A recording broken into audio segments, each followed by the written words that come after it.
and Audacity in 3, 2, 1.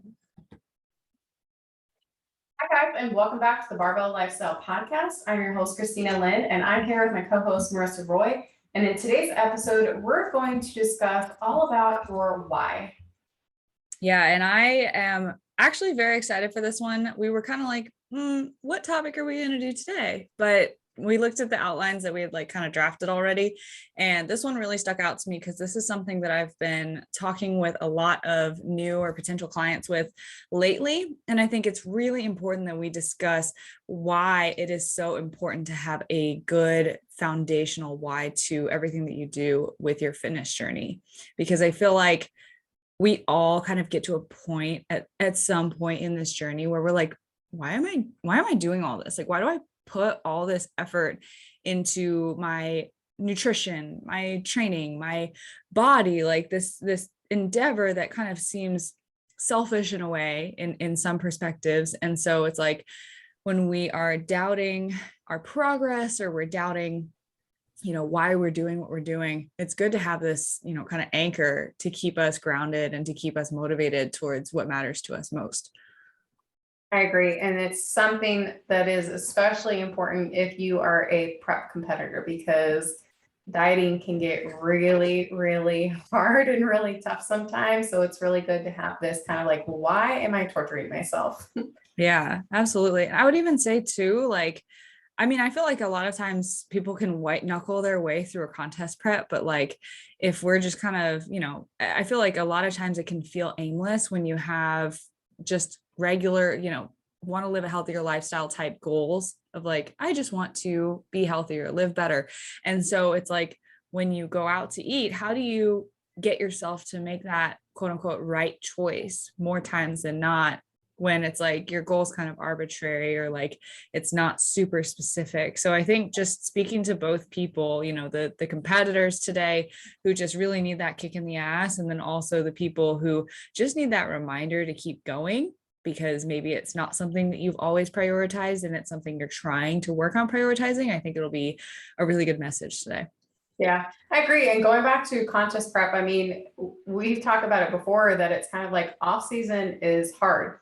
And it's almost sometimes harder than the contest prep itself, because you know what you need to do every single day. It's black and white, like I can't do this, I can do this. And it's like, it's just very structured, very rigid. And so when you're in that phase where it's kind of like, well, I could do this or I could do that, and you have to make your own decisions, sometimes that can be really, really difficult. So I feel like that kind of goes back to our more like Gen Pop, like lifestyle clients who they don't have to be super, super strict. They do have that flexibility. And so it's kind of like what you said, it's when they're in certain environments and they have to make certain decisions, it's kind of like you fall back on your why. Yeah, absolutely. And also just thinking about people who are in a rut, and trying to get out of that. So if you are, maybe you've taken a week off and you're trying to get back into it, or you, are just really struggling with motivation, your why is going to be something that if it's solidified, it's going to be able to pull you out of it if you remind yourself. But if it's not there, then that's one of the main reasons why people will continue to fall off and not have something truly stick for the long term.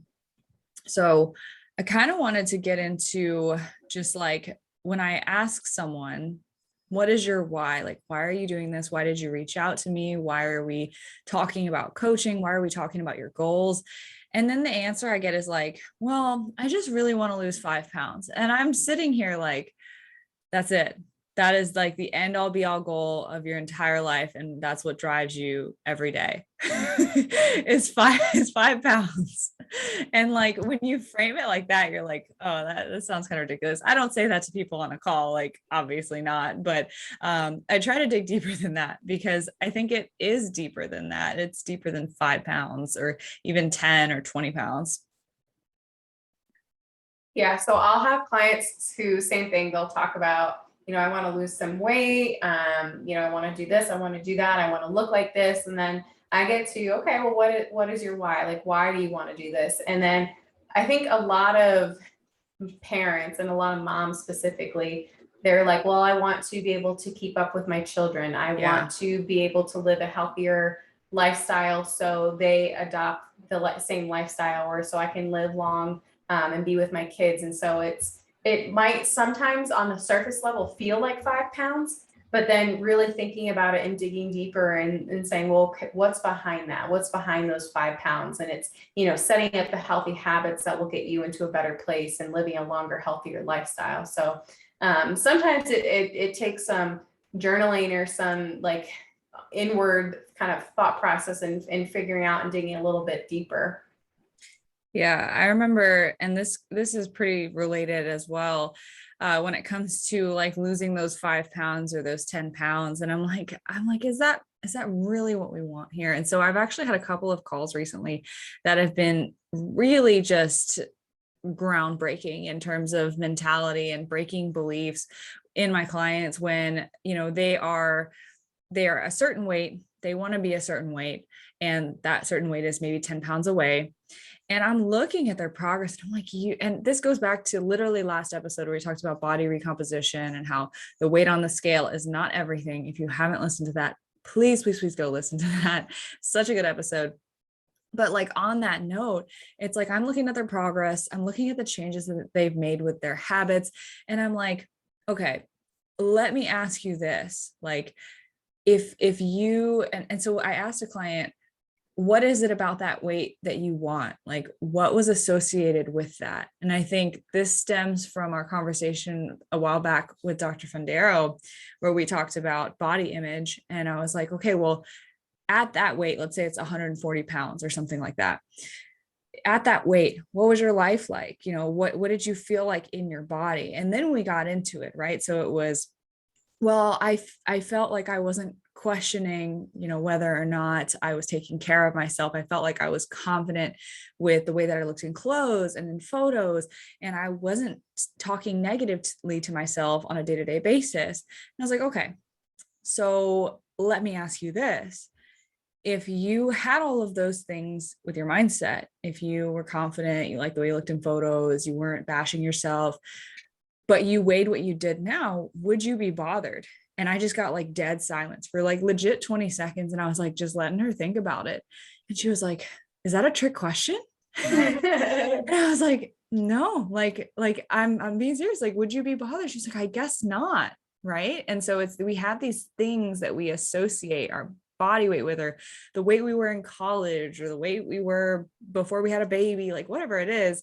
And then we associate all these feelings and emotions and states of mind with it. And I think that's really what we're chasing. And that why gets a little bit stronger when we dig deeper into that. Right. And I think sometimes, and I know I'm absolutely guilty of this too.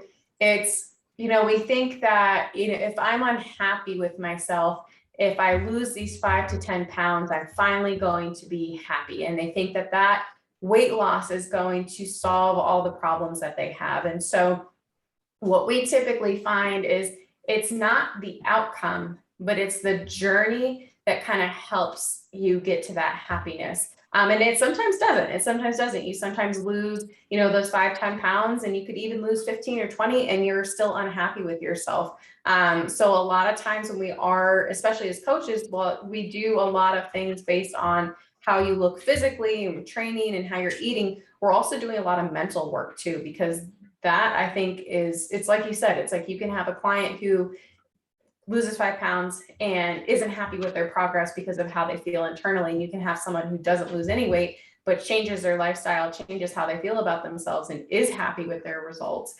So I think when we are trying to lose that weight, it's like, well, what else are we trying to do? What else are we trying to change? Are we trying to change our habits? Are we trying to change, like you mentioned, how we talk to ourselves, how we view ourselves, our body image, and all of those things are things we should focus on while we are trying to get healthier and lose those 5 to 10 pounds. Right. And like, I think also I want to lose 5 pounds or I want to lose 10 pounds is often like a mask for like not necessarily knowing what changing your body in the right way means. Right. Yeah. Like we look at ourselves and maybe there's that unhappiness, like you said, that's deep seated. But as coaches, we know, well, we need more muscle. Fat loss is going to happen. But that might mean that the scale doesn't change, right? And so we have this like warped identity of what the outcome should be, but we're talking to non-experts here, right? And so this isn't to discredit the listener, but it's to kind of make the distinction that if you're not 100% sure that that's exactly the outcome that's going to lead to the results that you want, and if those results are a mindset, then it's something to reevaluate. And one of my favorite quotes from Dr. Fundero, and I'm going to reference this episode a billion times for the rest of the life of this podcast, but it was, your body can change without your mindset changing, and your mindset can change without your body changing. Exactly what you said. And what makes me like the most sad is when a client does reach that goal of they've gotten to where they want in terms of their scale weight or something, and then they're still just as unhappy. And so they're craving more because they don't get that satisfaction out of it because they didn't do the work. They were only focused on the outcome. So I think this conversation is like really pulling in a lot of good aspects from other podcasts that we've done, like process versus outcome focused goals too. But yeah, it's like when you really think about what is that weight loss going to do for you, I often like to ask the question of how does the way that you feel in your body right now affect the rest of your life? Instead of like, okay, you have 5 pounds or 10 pounds that you're uncomfortable with, like, how does that affect the way that you interact in your relationships? How does that affect the way that you interact with your kids, your spouse, how do you perform at work when you feel this way, or other things in your life? How are they affected by the way that you feel about yourself? And so I think we touched on a lot of really good things with this kind of conversation. Yeah, and I think to clarify, I believe that Dr. Fundaro said you can change your body image without changing your body, and you can change what is it?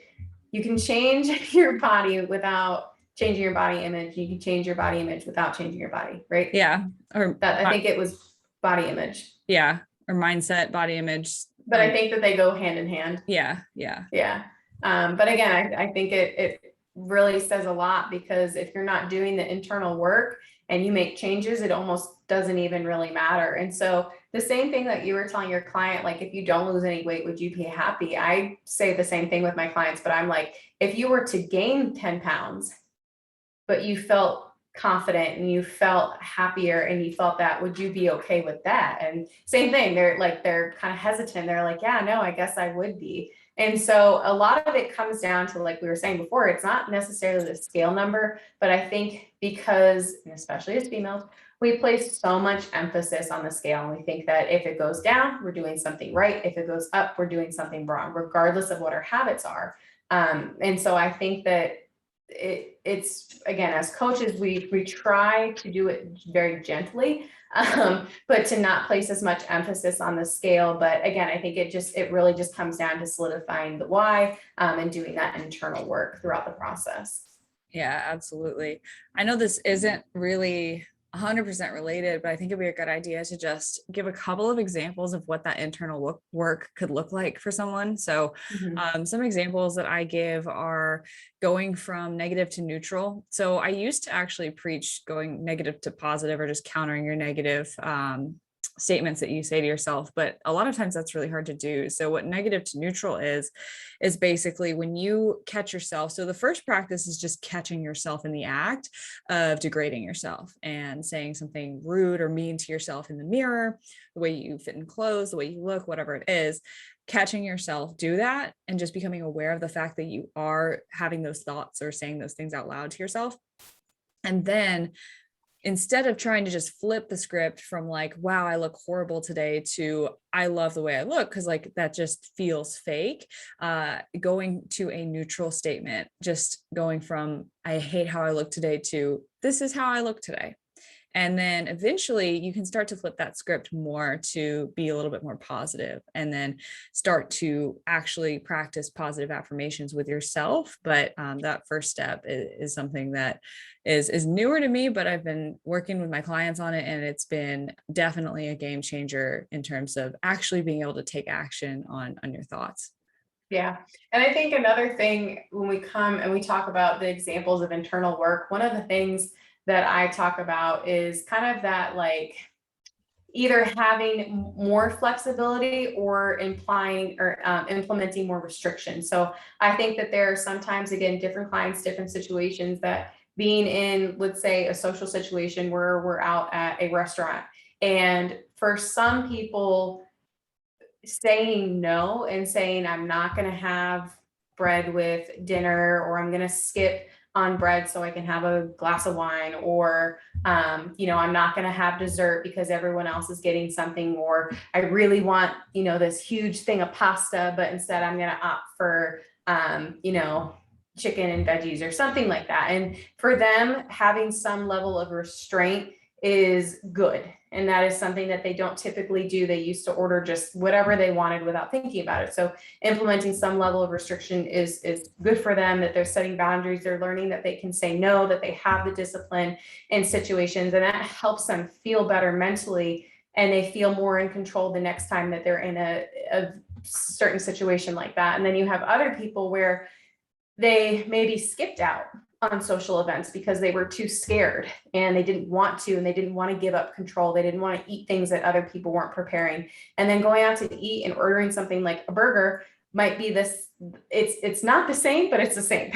Yeah. It's just focusing on that internal work and that mentality and how you view your choices that you can make when you go out to eat. So that's another thing that sometimes clients and I will work on. That's, again, it's not the outcome, but it's more of like the process and being in control, or giving up some of that control. Yeah, absolutely. And what I love about what you said there is it's defining what success means to you, and it's different than what it means to everyone else. So the answer to your problems is not always, eat less, move more.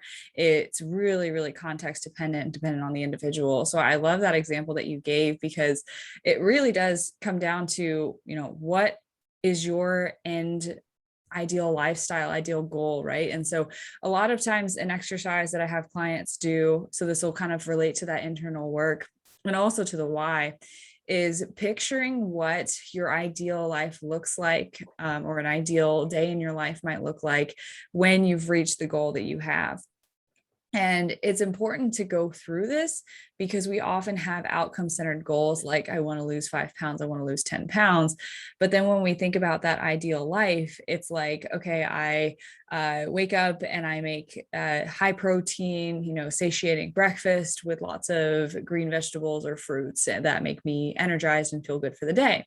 And then I have all the energy that I need to get through my work day, and I manage stress appropriately throughout it.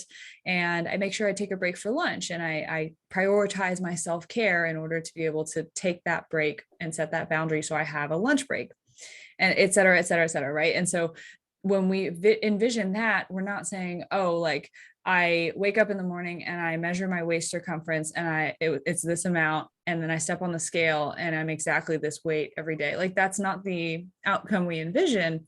Right. So it really does have to do with that process. And then from that, you can define what success means to you in those little moments, like going out to eat, whether or not restraint or flexibility is the right way to go for you, because you have the vision of the end goal. And so the end goal for a lot of people is just being able to go out to a restaurant without stressing about what they're going to order, but also leaving that restaurant feeling good about the choices that they made.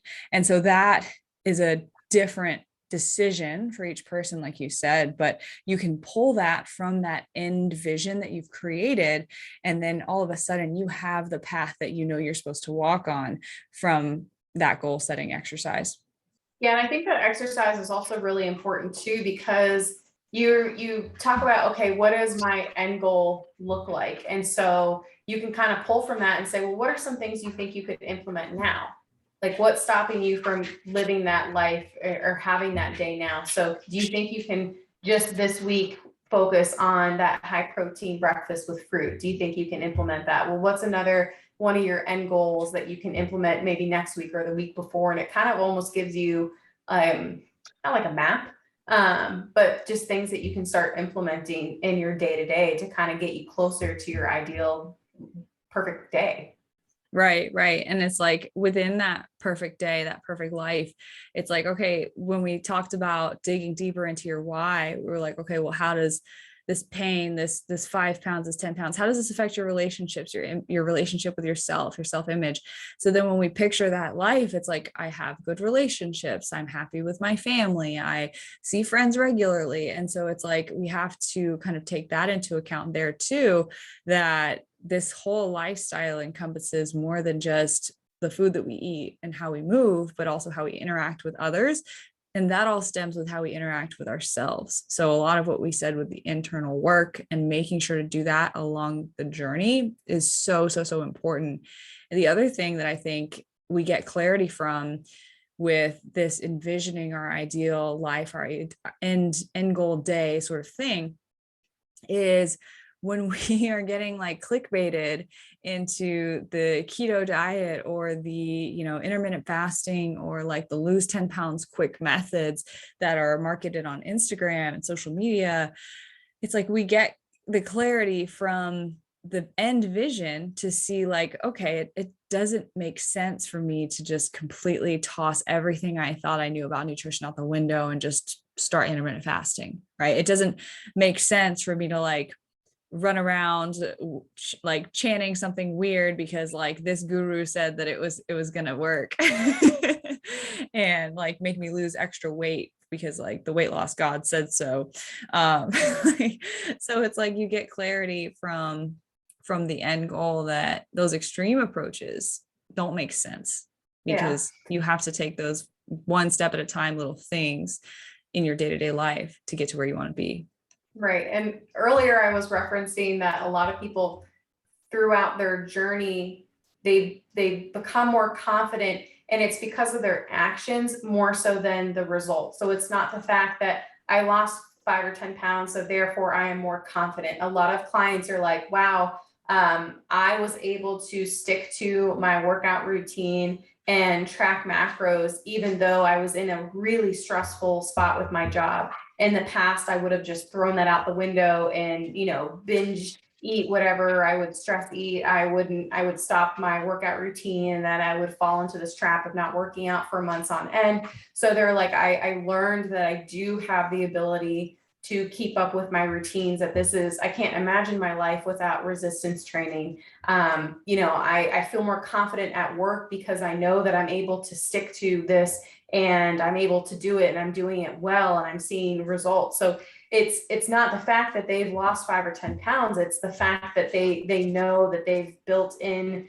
this work and they almost view themselves differently. They see themselves as more dedicated, as being able to follow through with something. And so that just spills into other areas of their life. And not only do they have this physical confidence now, but they also have just this personality confidence. Like they just, I don't know how to explain it, but it just filters into all areas of their life. Yeah. Yeah. I mean, it's crazy and this is always, it's like fitness is the gateway is what I always like to say, because it's like when you take your fitness, your nutrition, your training into your own hands and realize like that you do have control over these things, like it does, like you said, trickle into every single thing that you do in your life, because you realize that you can follow through with what you say you're going to do. And when you do that with something as intimate as your body and changing that and see results over time and your mindset change around that, then it really just does become this whole lifestyle shift. And so, yeah, I love that. And I think the empowerment that comes from making these decisions and just leaning on that why of like, what are you really going for when it comes to your goals? Like it's not 5 pounds, it's not 10 pounds. It's what life do I want to lead? And when you really do lean on that, you can make a lot of really, really amazing changes. And like, it's just incredible. Yeah. I mean, when everything aligns, you feel just everything almost becomes simpler. Yeah. Like it's not, you don't have to think about things as hard. You just feel like you can make decisions easier. It's almost like you trust yourself more in a sense. Yeah. Yeah. The trust, that's huge. People don't trust themselves.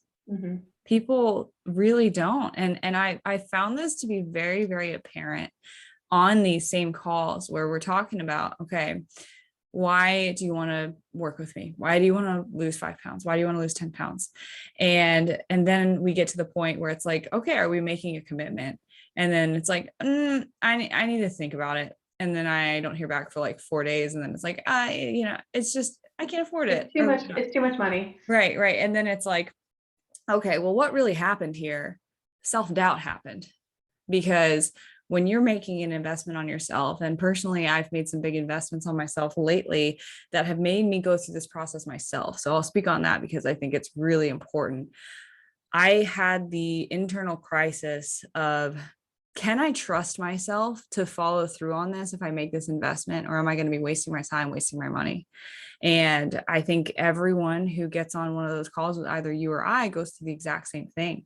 Can I trust myself to follow through on myself? Like, ultimately, it's like, we know that we're giving good advice. We know that we're writing a good plan, but the work ultimately lies in you or in me to make the change that we want to make, right? And so it's like, can I trust my own effort and my own word and follow through with that? And here's the thing, most people don't have a very good track record with trusting themselves, because what we do is we set ourselves up with, well, I'm going to do Whole30, or I'm going to do keto, or I'm going to do something that's, inherently unsustainable, expecting that it's going to be something that we can follow through on for the long term. We fall short of that. And then what happens the next time when we're actually set up to do something good for ourselves, like create a sustainable lifestyle, we have all of this built up doubt from all the other times that we've quote unquote failed. And so I think when it comes to making these changes, really just taking it one small step at a time to try to build that momentum. So, I do think that the people that see the most success are the ones that kind of work on changing one small habit at a time. So working on maybe the first 3 weeks of their journey, they're like, I'm just going to try to hydrate myself. And once that becomes semi-automatic, then okay, I feel ready to incorporate a new habit. Maybe I'll try upping my protein intake. And that works because we don't have trust with ourselves at the beginning. But if we give ourselves a task that seems so small that there's no way that we can't do it, so we crush it day after day after day, and we realize, okay, I can do this thing. Okay, let me raise the stakes by just another inch. And we keep doing that. And all of a sudden, a few months go by and you've completely flipped the way that you eat, live, and schedule your time, train, and plan ahead on its head, because you've accumulated that confidence and accumulated that kind of snowball effect of trust with yourself. Right. And Marissa and I, again, because we are the same, we take this approach with our clients. And so if a client comes to us and says, you know what, I think I can work out 3 to 4 days a week. And so we'll be like, all right, well, we'll write you a 3-day split, because we want them to be successful. And if we were like, okay, well, you say 3 to 4, but I'm going to give you 6. And then the client is only doing 3, well, they view themselves as a failure. But if you gave them 3 and they're doing 3 and they're crushing that, they're going to have a very different opinion on their actions. And so we do a lot of those things where when we first start with us, it sometimes does seem a little bit overwhelming, but we try to meet you where you're at. So it's not just this whole big overhaul, because kind of like what you said earlier, a lot of times when people are like, all right, Monday's here, I'm starting a diet, I'm cutting out bread, I'm cutting out pasta, no more alcohol, no more sweet treats, no more this. And yeah, okay, maybe you can do that for a couple days, but then what happens when the weekend comes, or what happens when you get to a social event? And it's just not maintainable for the long period of time. So that's why, like, we do talk about keto, and we talk about, all these fad diets, and we don't like them because you can't live life like that for a long period of time. So whenever we talk about starting any sort of routine or diet, ask yourself if you can see yourself doing this in 5 weeks, if you can see yourself doing it in 5 months, and even 5 years. If you can't see yourself doing it for that long a time, then it's probably not something that you're going to be able to do for, over the long haul. And so, we talk about tracking macros, and that's something that we implement as a skill, but, do we see ourselves doing that in 50 years? No. But we do talk about it as a skill, and we can back off from things like that. But again, I think it's important to invest yourself into something that you can see yourself doing for a long period of time. And even things kind of on that short scale, to be able to build habits and skills that maybe you can eventually scale back if you don't need to be that extreme, if that made any sense. Yeah, absolutely.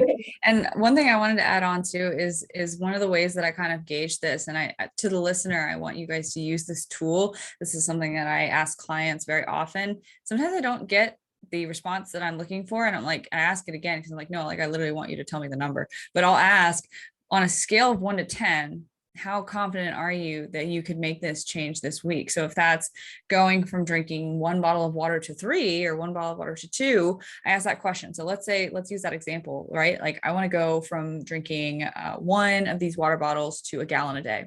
How confident on a scale of 1 to 10 are you that you can do that every single day this week? Now I'll ask someone, and again, I might get yeah, I feel pretty confident. I'm like, no, the number, tell me the number and rate the number. And it's probably a 6. And I'm like, okay, we don't want that. Let's go from 1 bottle of water to 3. New goal. Right. No, because we have to feel like an 8 to 9 minimum out of 10. So then I ask, okay, what about 3 water bottles? Can you go from 1 to 3? Oh, I feel about a 7 on that. Okay. Then I'll revisit. What about 1 to 2 water bottles? Can you double your water intake in the next week? Oh, 10 out of 10. I can definitely do that. We start there. The next week, we come back. Were we successful? Yes, absolutely, because I felt it was so attainable, so easy. Okay, how do you feel about 3 this week? 10 out of 10. And then we just keep rolling with that cycle. I also wanted to add on too that you were talking about, okay, can I see myself doing this in 5 weeks, 5 months, 5 years?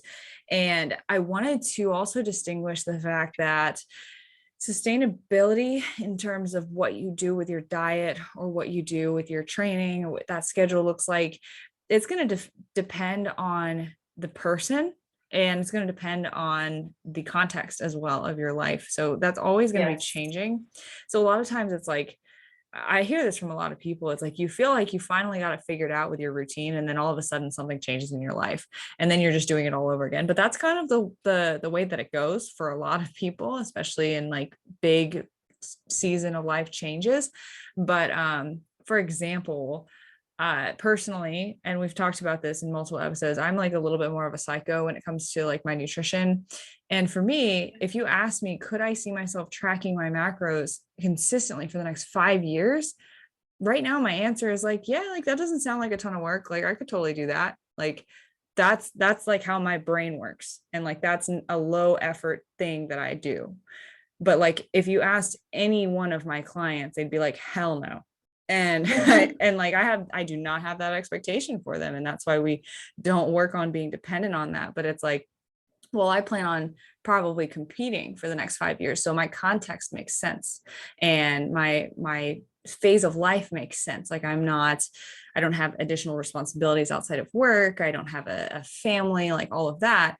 And so it makes sense. But a lot of my clients are moms, dads, they work multiple jobs, whatever it is. And so just making sure that, that sustainability can change, and it also doesn't have to be a one size fits all sort of thing. So when we talk about these different methods that we use to get our clients to a certain, end goal with their life, their lifestyle, it doesn't have to be that way for you, and just acknowledging that everybody's different in that way. Yeah, and we've talked about this a lot in past podcasts, but it's the transition from high school to college, or college to working your first real 9 to 5 job, or like you mentioned, getting pregnant, having a family, being a mom. Or a lot of people, their jobs have kind of ups and downs throughout the year. So something that they feel like they can do in the summer, there's absolutely no way they could do that in the fall or springtime. So I'm thinking of accountants. Accountants have this kind of lull in the summer where it's almost nothing is going on, and then tax season ramps up and it's busy season, and they're lucky if they can like sleep for more than 4 or 5 hours. They're lucky if they get home before midnight. So, going to the gym may not even be an option. So it's, there are just different contexts where it's like, yeah, we talk about, can you do this in 5 years? Can you do this in 10 years? If we're thinking that long term, and that might change, but generally our habits should stay the same. So again, context is very, very important when we're thinking about things like continuing with diets.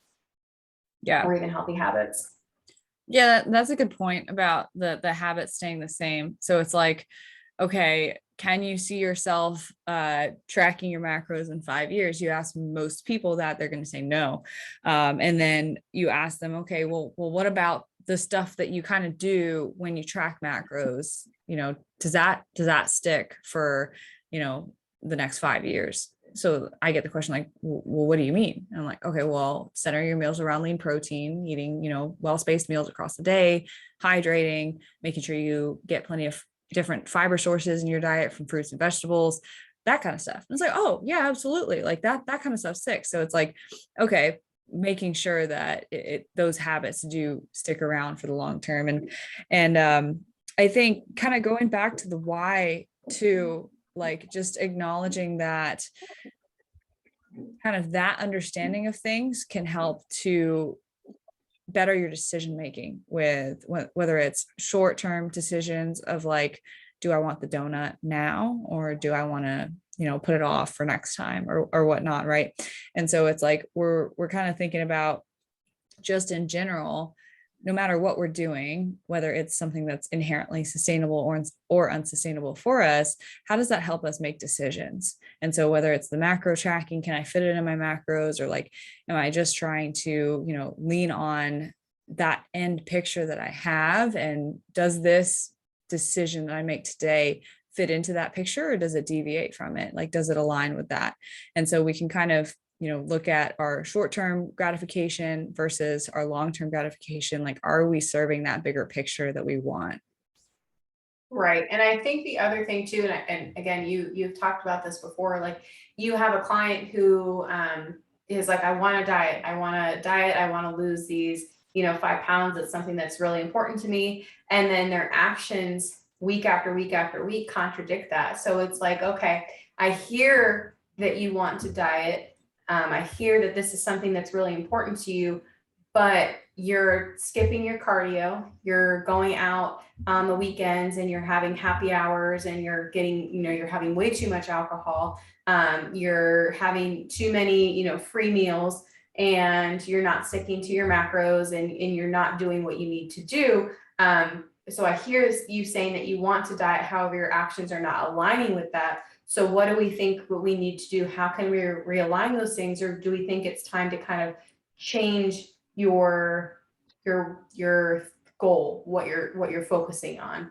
Because I think that's really important, because we can sit here and spin our wheels and continue to try and diet for, the next 10, 12 weeks, but we don't necessarily get anywhere because we're fighting what we think that we want. So I think that's another important thing, is having your bigger picture and really having a really clear picture on that, and knowing how your actions in certain moments are going to get you to where you want to be, and if they're not, trying to realign things.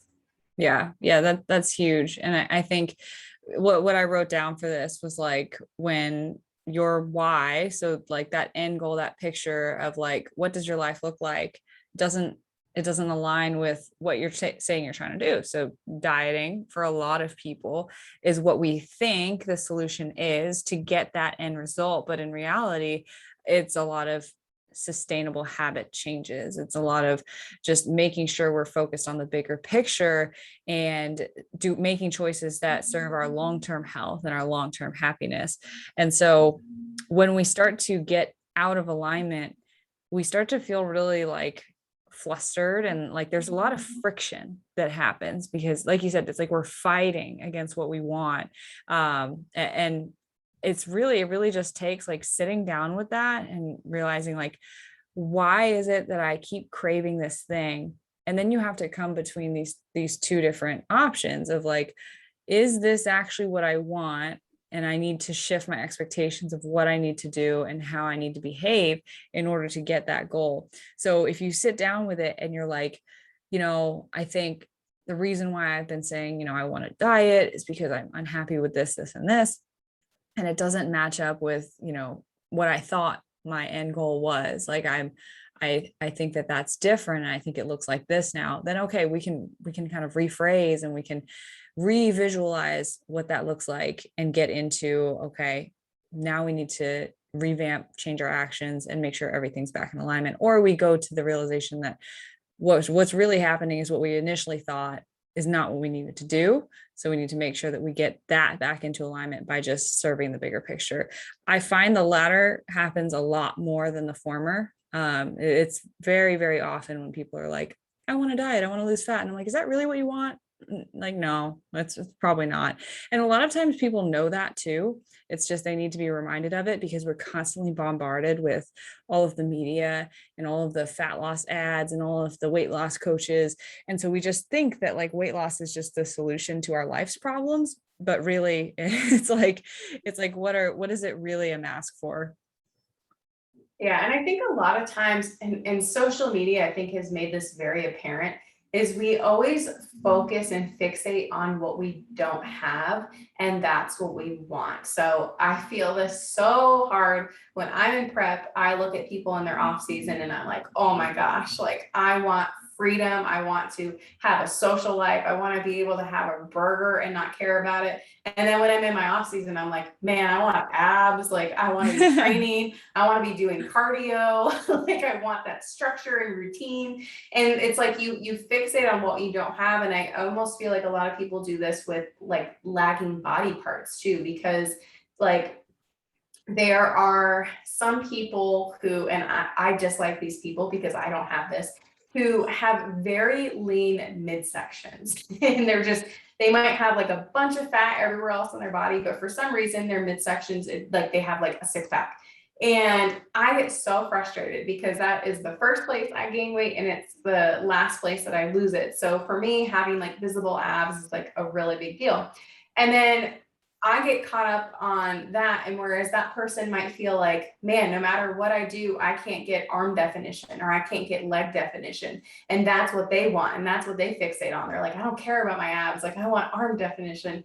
Whereas you have that, but you fail to see it and you fail to be happy with it because you're so fixated on all the things that you don't have and all the things that you wish you could change or wish you could have. So sometimes I think that or just social media in general can play a really big factor into our mental health and how we perceive our current progress. And we almost like kind of negate and we're like, well, yeah, I lost 5 pounds or yeah, I'm working out 3 days a week, but this person's working out 6 days a week. So therefore I'm a failure or I'm not doing as good as them. And so I think that it's really important, and we say this all the time, to focus on what's best for you, but really to focus on your own journey, because your own unique situations are different from other people's, and you don't know what's going on in their life and they don't know what's going on in yours. And so I think it's such a unfortunate event for you to have such a big success and to downplay it or to not be happy because you think it's not as good as someone else's. So, this is not anywhere close to what we were supposed to talk about today, but I think that detoxing from social media every now and then can be a really big, it almost helps you realign with your own goals and not really get input from other people and what you think that you need to be doing to be happy or be successful. That was a great tie-in. You really saved that one. It's not just a huge ramble. Yeah, but unwarranted feedback at that, because social media, well, I mean, it is warranted in the fact that if you follow someone, you are giving them permission to place content in front of you. So if you don't unfollow them, it is your fault that that content is in front of you. But in a way, it can be kind of unwarranted, opinions or feedback on how you should look or how you should diet or how you should live your life. And it's like you hear all of these things. It's not only like comparison to other people and how they look, but it's like comparison to other people and how they live their lifestyle. It's like that whole like morning routine, like shamble or whatever that's like, oh, well, this person wakes up and they meditate for 30 minutes and then they go on a run and then they come back and they shower and they take a cold shower because that's better for you. And then they listen to music and then they journal for 20 minutes and then they get their coffee and then they start their work day. And I want to do that because that looks like the perfect life.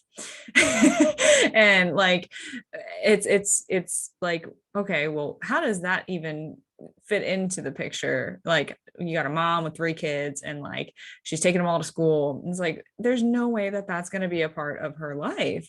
And so we find ourselves in that trap. It's not just like my body doesn't look like that body, but we're also like comparing lives and highlight reels.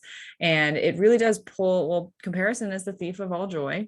And we are basically pulling away from the value that we're learning in our own journey. And so what I wrote down while you were saying that was just staying in your own lane is something that I say a lot when it comes to, remembering your goals, your why, your journey, because, and this is the most cliche thing I'll ever say, but like, you can't compare your chapter 1 or 2 or 5 to someone's chapter 30. Right. And so these people that we follow, we idolize, we look up to, like, we have to keep that in mind. And when we're digging back deep into, okay, well, let's go back to you. Like, why do you want to lose 5 pounds? Or why do you want to lose 10 pounds? And we get into it and it's like, well, I just want to feel confident. I want to feel happy in my skin.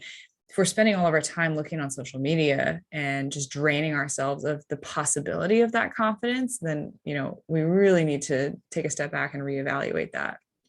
Yeah. No, I love that. Yeah.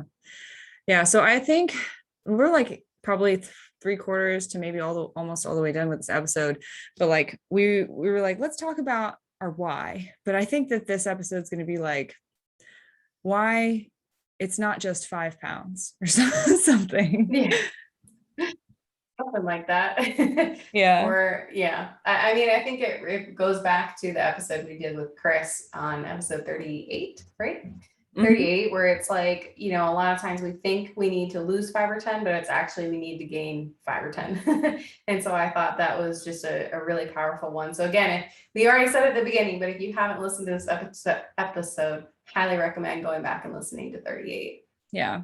It's just the one before this too. So definitely just scroll back one. But I think a good way to kind of close out would be to talk about what motivates us, and just dig a little bit into our why. And when we're feeling like we just want to lose 5 pounds, what brings us back down to earth? Yeah.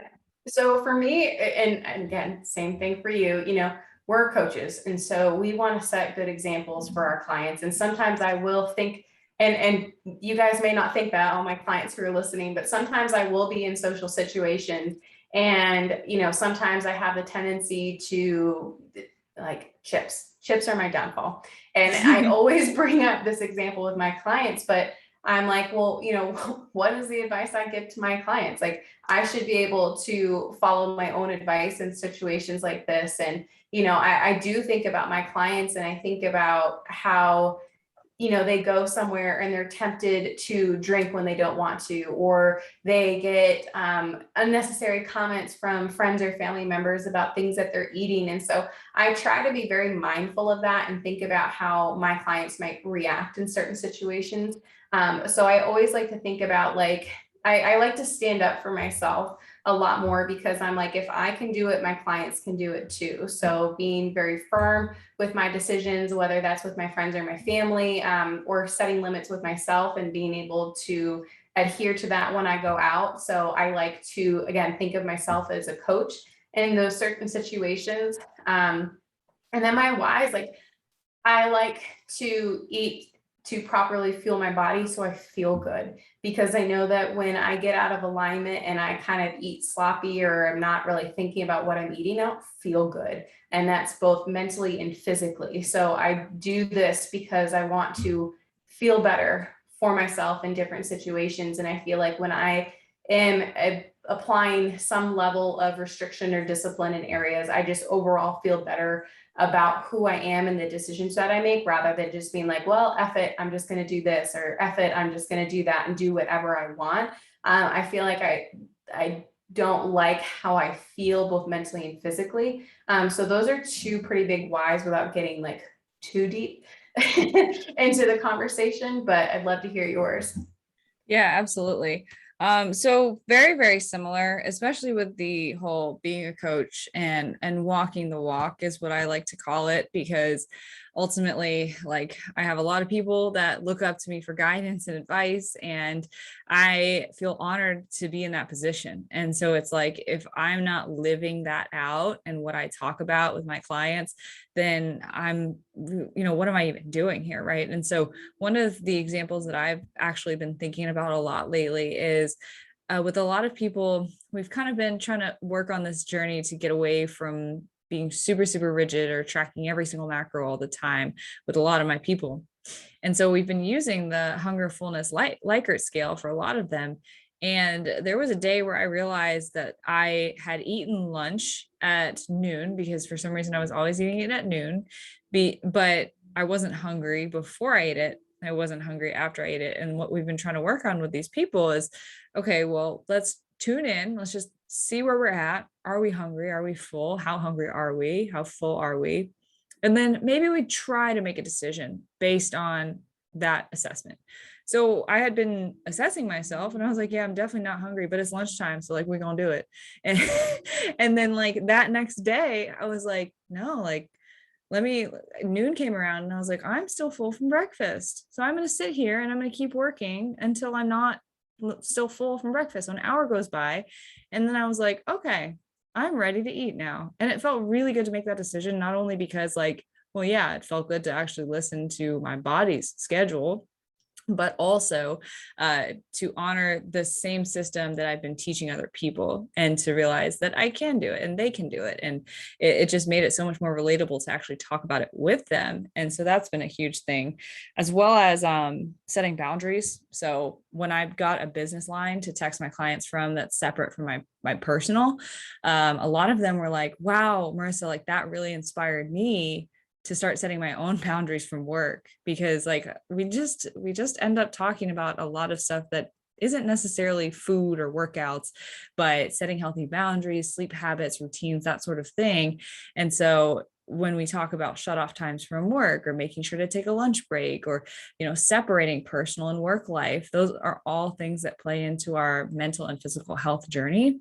And so when I did that and I was like, hey everybody, text my business number so I have your cell number, they were all like, I can count a good handful of people that were like, wow, like this is so motivating for me to like do a better job of this. And so like just having that kind of feedback come back was like really solidifying that I need to continue to walk the walk. And then like there's the psycho part of me that's like, I just thrive on being disciplined, being a high achiever in every area that I can. So when it comes to treating my body, how I treat it, essentially, I just want it to perform at its top level at all times and be the best bodybuilder that I can be, but just athlete and person, and function at a high level, both cognitively and physically. So that's something that is of very high value to me. And I'm sure because I'm young, it's something that's very motivating. But, when I get later into, my 30s and I want to start a family, like that will be something that will set me up for a lot of success in that, because of the background that I will have had. So getting a little bit deeper into it, but like, yeah. I do think about the future in that way and how my actions now impact that. And we can go even farther into old age and how it has so many good benefits for that. But that's more so in the back of my head of like, I know that what I'm doing is good for that, but the immediate why is more so that fiery motivation of a psycho. Yeah, no, I mean, I think from listening, we both have short-term kind of motivators. It's like, well, I want to eat a certain way so I feel good day to day. I'm at my best.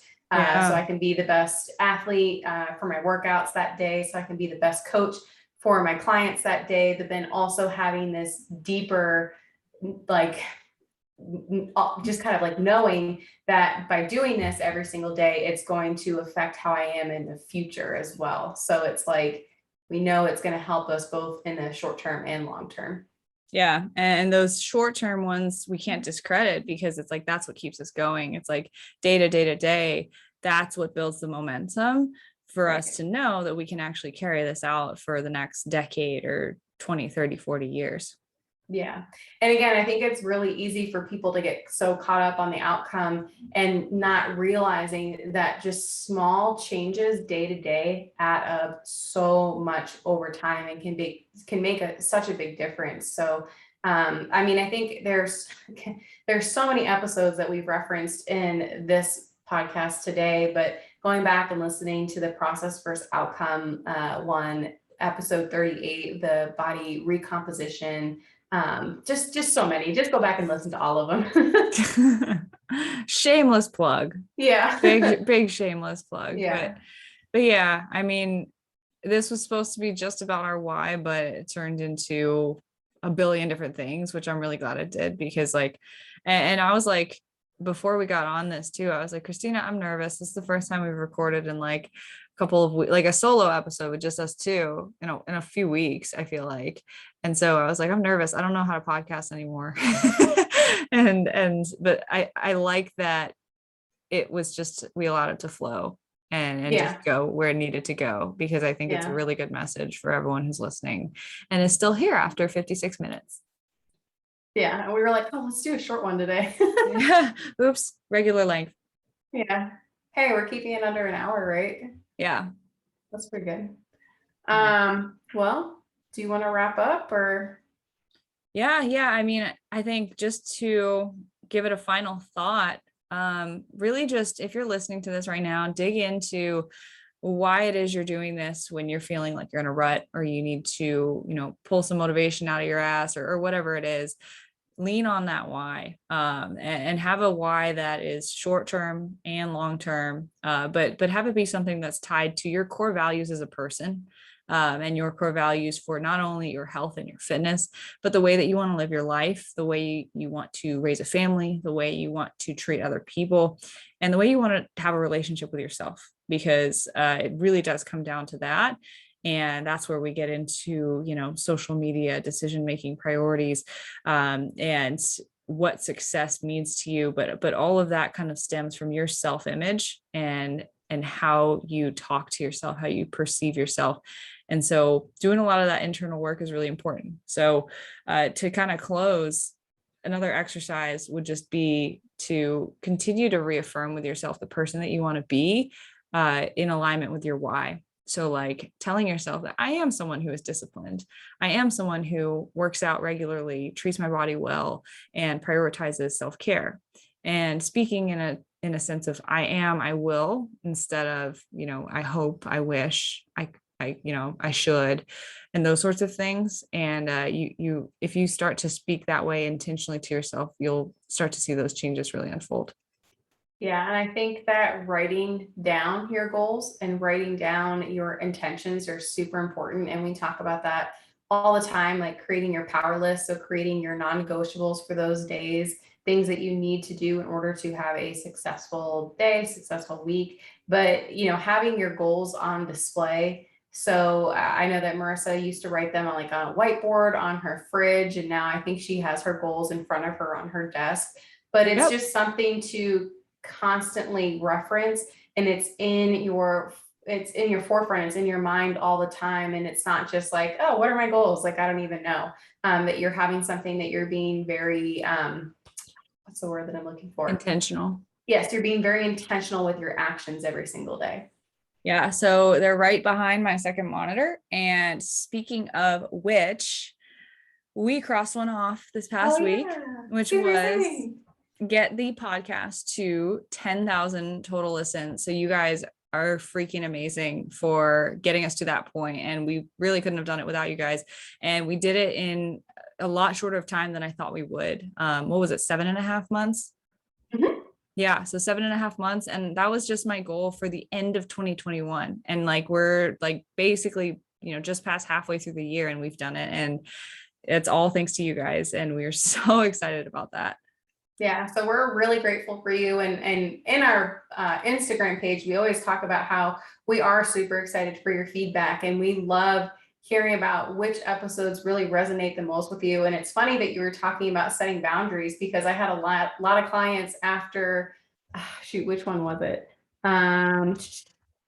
Was it something about setting boundaries? The time management one. Oh yeah. So I had a lot of clients who were like, in their check-ins this week, they were like, I went into my settings and I set the time restrictions on my phone. They love that. So I thought it was just, I mean, it's really cool. And a lot of our clients, I mean, Marissa too, we feel the exact same way. We'll get clients who were like, I don't know how you did this, but this week's episode was like perfect. It was like just what I needed to hear. All the time. It's like, yeah. I feel like every single week, like the podcast just lines up with what's going on in my life. And I'm like, dude, I don't know. I'm not doing this on purpose. We recorded in advance.